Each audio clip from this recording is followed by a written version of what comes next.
Herkese merhaba arkadaşlar. Bugün Lords Mobile'de yeni bir güncelleme ile birlikteyiz. Şimdi arkadaşlar Kolezyum'a bir güncelleme gelmiş. Birlikte buna bakalım.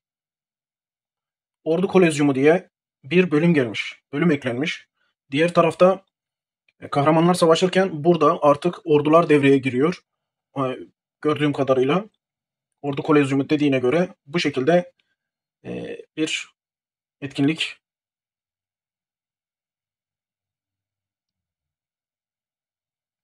Evet. Birlik türleri, oranları, ordu dizilimleri kısıtlayan farklı takım yıldızlar bulunur. Rakiplerine meydan okumak, sıralamalarda yükselmek ve birliklerini takım yıldızlarına göre düzenle diyor. 5 kez ücretsiz giriş yapabilirsiniz. Mücevherlerle ek giriş. Gerçek birliklerinizi kaybetmeksiniz diyor. Ordular savaştığı için asker kaybetme diye bir şey yok. Şimdi şöyle hızlı hızlı bakıyorum. Evet. Çeşitli kademelere ayrılmış. Sıralaman kademeni belirler ve her kademenin kendine özgü zorluk kuralları bulunur. Evet, ödüller son sıralamana göre dağıtılır. Evet. Günlük ödüller pazartesiden cumartesiye her gün hesaplanır. Haftalık ödüller yalnızca pazar günü hesaplanır demiş. Arkadaşlar şimdi şu şekilde kademe var. En fazla bir ordu konuşlandırılabilir diyor. 1 ve 30. sıradaki oyuncular sonraki kademeye geçer diyor. Yani bu savaşta buradaki ordu kapışmasında ilk 30 bir sonraki ikinci bölüme geçiyor demek ki. Burada da aynı şekilde en fazla bir ordu konuşlandırılabilir. 15 1 ve 15 oyuncu sonraki kademeye geçer diyor. Bak 81. sıra ve altındaki oyuncular daha düşük kademeye düşer diyor. Yani ikinci kademeye atlamak için de ilk 15'in içinde bulunmak lazım. Geçtik 3'e. Burada da 15 oyuncu bir sonraki kademeye geçiyor. Yine 81 ve altı alt kademeye düşüyor. Lig atlamak gibi bir şey arkadaşlar. Dördüncü aynı şekilde. Beşinci aynı şekilde. Altıncı aynı şekilde. Bakın 7'de ne diyor? En fazla 2 ordu konuşlandırılabilir diyor. Yani burada ordu sayısı 2'ye çıkarılıyor. Evet. Galiba 1 ya da 2. Pardon bir dakika. Şu beşinci bölümde 2 ordu konuşlandırılabilir çıkmış arkadaşlar. Şu dördüncü bölümde bir ordu. Beşinci bölümde 2 ordu. Altıncı bölümde 2 ordu. Yedinci bölümde 2 ordu. Burada maksimum koalisyon ordu büyüklüğü ve içtima saldırı güçlendirmeleri dahildir demiş. Evet. İlerleye ilerleye farklı farklı özellikler koyuyor. Bu da aynı şekilde 8. bölüm. 9. bölüm evet savaş öfkesi güçlendirmeleri dahildir diyor. Evet. Bu diğerlerinde saldırı desteği falan artık basmaya başlıyorsun. Onlar işe yarıyor. Burada da savaş öfkesi de artık devreye giriyor. Biliyorsunuz ki savaş öfkesini açtığınız zaman saldırı değeriniz falan artıyor. Ordu saldırı değeriniz falan. Burada da 3 ordu artık konuşlandırabiliyorsunuz. Yani mix savaş yapabiliyorsunuz. 10'uncuda da aynı şekilde savaş öfkesi, koalisyon büyüklüğü, içtima saldırı desteği demiş. Koalisyon ordu büyüklüğü de şu hani 375K'ya çıkarma falan var ya arkadaşlar. Onları yapabiliyorsunuz.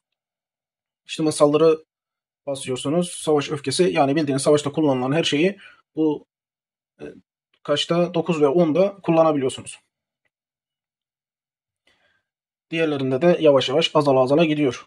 Yani bölüm ne kadar yükseldikçe gerçekçi bir savaş alanına gelmiş oluyorsunuz arkadaşlar.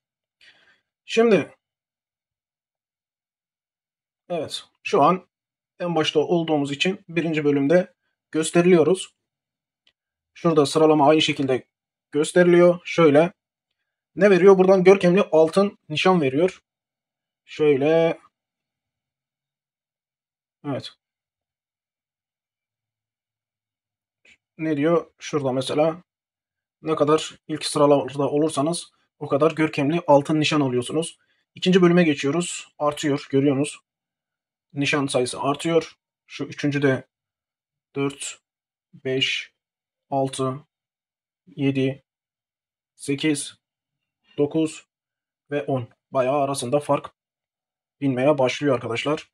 Şimdi burada da bölüm sıralaması verilmiş. Evet.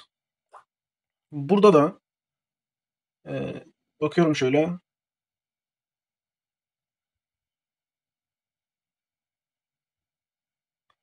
Evet. Günlük ve haftalık olarak ayrılmış. Bakın bu haftalık ödül. Şu görkemli nişan, altın nişan herhalde bu daha önemli. Bu haftalık olan verilen. Şu alttaki de günlük olarak verilen. Bu da gümüş nişan arkadaşlar. Diğeri altın nişan. Bu da gümüş nişan olarak geliyor. Bu da aynı şekilde arta arta geliyor. En son 60 tane gümüş nişan veriyor. Şimdi burada bakmadığımız yer, madem orayı gösterdim, şurayı göstereyim arkadaşlar. Şimdi oradaki nişanlarla, gümüş nişan ve altın nişanla alınacak şeyler burada. Şimdi iki tane hızlandırma yeri şu anlık açık. Kademe atlaya atlaya gittiğiniz yerde de artık bunlar açılacak arkadaşlar. Ne veriyor mesela? Şu an sadece hızlar açık. İkinci bölüm kademesinde birleştirme hızlandırıcı, iyileştirme hızlandırıcı ikisi açılıyor. Birer saatlik. Bu da günlük nişanla veriliyor. Gümüş nişanla veriliyor. Yani günlük alınanla. Üçüncü bölüm kademesinde iki tane gelmiş. Eser fırçası ve kayıt. Bu da aynı şekilde günlük alınanla. Dördüncü bölüm kademesi korkunç sandık veriyor ve kadim kitap veriyor. Bak kadim kitapta artık altın nişana geçiyor. Zaten şurada korkunç sandık en pahalı olanı herhalde. Evet, gümüş nişanın en çok istenen şeyi. Kadim kitap başlamış. Ha, devam ediyor. Korkunç kasada da aynı. Kadim kitapta bir tane başlamış. Bunlar da 1x arkadaşlar. Bunlar da 2x falan filan yazmıyor şu anlık. Şimdi dördüncü de dedik. Korkunç sandık, kadim kitap. Beşinci de korkunç kasa veriyor. Gümüş nişan, altın nişan, köz sandığı olarak. Şurada ne demiş? Seviye bir Lord'un hükmü. Özel ordu kolezyumu dekorasyonu diye burada gelmiş arkadaşlar. Tabi bunları 6. kademede açabiliyorsunuz. Buna baktığınız zaman 200 gümüş demiş. E, Yine zaman içerisinde yapılabilecek bir şey bence. Çünkü günlük olarak veriyor. Eser sikkesi yine 6. kademede veriyor. Şurada 7. kademede mana kristali ve Lord'un düzeni. Burada bizi en fazla ilgilendiren şu Lord'un düzeni. Yeni bir dekorasyon. Bunlar yükseltilebiliyor arkadaşlar. Seviye bir olarak ikisi de başlatılıyor. Bu da aynı şekilde ordu kolizyumu dekorasyonu olarak yer alacak. Bu da nişanlı alınıyor. Altın nişanlı. Şimdi 8. bölümde Yıldız Taşı seçim sandığı tümü olarak geliyor. Anlaşma sandığı aynı şekilde yavaş yavaş içerik artıyor. 9. bölümde Ay Taşı. Ay Taşı'nı vermeleri iyi olmuş çünkü hani T5 sürekli kaybedenler burada sürekli alacakları bir yer olmuş oluyor. Şu da az zaten. E, iki görkemli gümüş nişan mesela az. Sezonluk satın alım sınırı var bir de. Ona da dikkat etmek gerekiyor. Olsun yine işe yarar. Anlaşma sandığı 2 var burada. 9. bölüm kademesinde yine. Şurada da son olarak 10. bölüm kademesinde yıpranmış su kesesi. Evet, eser var arkadaşlar. Büyük ihtimal bu eser. Ve şampiyon sandığı gelmiş. Evet, hepsinin sezonluk satın alım sınırı var. Dikkat edin, dikkatli alın arkadaşlar. Belki bunları açtığımızda da yine bir değerlendirmesini yaparız. Şimdi oraya geçtikten sonra burada baktığımız zaman sadece bir asker sadece atıyorum piyade olarak gelmiş. Evet. Bak sıradaki 2. Orada işte seviye arttıkça 2 ordu kullanılabilir, 3 ordu kullanılabilir mevzusunda bunlar yaşanılacak. Başta bir ordu kullanılacak herhalde. Sonrasında 2, sonrasında 3 gibisine artık ordu düzenini falan kendiniz ayarlayabileceksiniz. Oranlarını yapmış. Şöyle piyade kare olarak yapmış. Evet. Şimdi arkadaşlar her yere baktık. Göz gezdirdik. Şimdi şöyle bir biz de giriş yapalım. Bir de tam olarak görelim. Takımı düzenle diyor. Oto düzenle diyor. Şöyle bir tıklayalım. Evet. 68K askerle bizi başlatıyor. Tabii bizim ordu kapasitemiz düşüktür. Siz onu aldırış etmeyin. Oto yapılandırma var burada. Evet. Kaydet diyoruz. Evet. Oto düzenle. Mevcut takım otomatik olarak yeniden yapılanacak. Eminim diyelim. Yine aynısı zaten geliyor. Bizde sadece tek bir asker olduğu için. Şimdi burada takım gücü var. Rütben yani sıralaman var. Evet. Birlik türü desteklerini arttır diyor. Şurada arkadaşlar örnek piyade olarak bunu veriyorsa sana burayı olarak gösteriyor. Diyor ki piyadeni arttırman için şunları yapabilirsin. Şunları yapabilirsin. İşte kaloni yükselterek işte piyade birliklerini eğit, asker fazlası falan filan.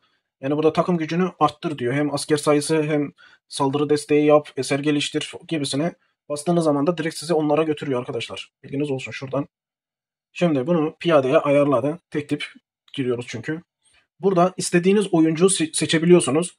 Burada oyuncuların zaten sıralaması var. Biz 122. sıradayız. Ee, evet rakip şu anda ayarlamamış.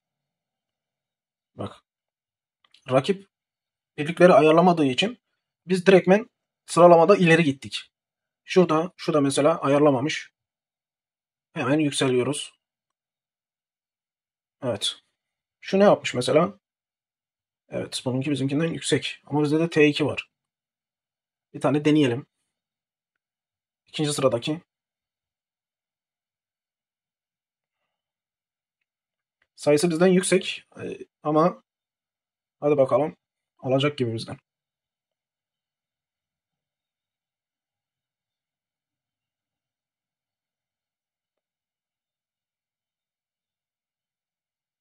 Şu an öne geçtik moral olarak. Vay be ne kapışma değil mi arkadaşlar? Çok büyük bir savaş. Evet. Karşı tarafta T1 vardı. Bizde T2 vardı. Ondan dolayı biz şey yaptık. Yendik. Buna da hemen çarpıyı basmışlar. Bak. Zayiatı gösteriyor. Evet şu an ikinci sıraya yükseldik. Ve önümüzde bir kişi var. Buna bakalım. Hmm. Acaba bizde şöyle tıklayayım bir. Evet bizim asker sayımız daha çok. Alma ihtimalimiz var. Bakalım birincilik geliyor mu? Bu adamın kahramanları bizimkinden iyi demek ki. Ondan yeniliyoruz biz şu an. Yoksa onun T2 ile bizim T2'miz eşitti. Ya da onun T2'si bizim T1'e vuruyor. Evet bu bizi yendi bildiğiniz. Niye bu kadar fark açıldı bilmiyorum da. Bu bizi yendi. Tekrar bakıyorum. Burada altın şey rütbeleri farklı. Kahramanların. Ondan dolayı almış. Bizimkinin arkadaşlar gücüne bakın. 9, 12, 42K. Normal. Neyse. Günlük giriş 5 tane veriyor. Şöyle aynı şekilde demek ki 10 tane satın alım yapılabiliyor. Bu şekilde ayarlanabiliyor arkadaşlar. Şimdi bakıyorum geri çıktım. Ne diyor? Rütben 2 diyor. Şuna baktığım zaman bu şekilde bunu korursam e, artık lig atlayabiliyorum. Yani ilerleyebiliyoruz arkadaşlar. Ama bu sıralamayı korumam lazım tabii ki. Bu şekilde bir alan gelmiş. Evet burada da karşılaşmamız gösteriyor. Mücadele kaydı. Evet arkadaşlar siz de düşüncelerinizi yorumlara yazın. Bence güzel olmuş. Güzel bir karşılaşma. Krallıklara şöyle bakıyorum. Farklı krallıklar falan da var gördüğüm kadarıyla. Kendi krallığın içerisinde değil, diğer krallıklarda karıştırmış diye görüyorum. Böyle bir etkinlik. Görüşlerinizi yorumlara yazın arkadaşlar. Ee, videolar videoların yorumlarına katıldığınız zaman hediye çekilişine katıldığınızı unutmayın. Ee, bu şekilde bunu da size ileteyim. Videolara yorum yapmayı unutmayın. Siz de düşüncelerinizi yazan nasıl olmuş sizce? Bence güzel. Kolezyum iki aşamalı oldu böylelikle. Hem diğer taraf hem bu taraf iki aşamalı güzel bir güncelleme olmuş diyeyim. Öyle arkadaşlar. Kendinize iyi bakın. Sağlıcakla kalın. Görüşmek üzere.